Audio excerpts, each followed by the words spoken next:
Emmanuel Macron is facing another crisis after an early spring frost has decimated crops across France. The Europhile president's government was forced to declare the situation an agricultural disaster after it ravaged his country's world-famous wine industry. It has already damaged wine farms across the country, leading to the smallest harvest for 40 years. Agriculture Minister Julien de Normandie told France Info Radio that the cold snap had been particularly difficult for the sector with significant losses registered. We are completely mobilized so that the accompanying measures can be put in place as quickly as possible, he said. Specifically, we will implement a regime of agricultural disaster. He claimed that tax breaks could be introduced as well as help from banks and insurance firms. But, with more cold weather forecast, this stopgap measure may be insufficient for France's embattled farmers, as well as vineyards. Mr. de Normandie said the quite exceptional situation has hit beet and rapeseed in regions spanning the north of the country to the southeast.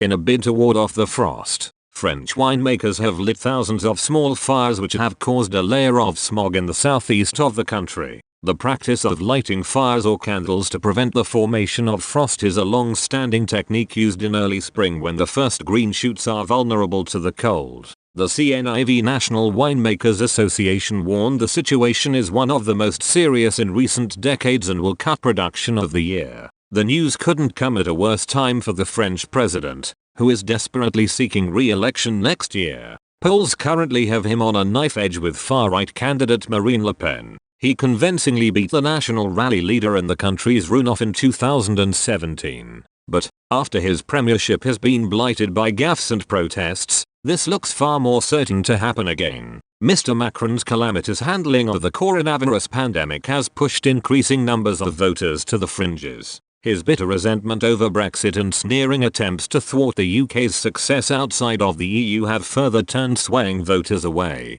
and attempts to reform France's heavily unionized and bureaucratic industries sparked Yellow Vest protesters to take to the streets in repeated violent confrontations with police. None of this bodes well for the upcoming election. It also combines with Ms. Le Pen softening her anti-immigrant stance and rowing back on her anti-EU credentials. All this could unseat the En Marche founder and usher in a new era in French and European politics.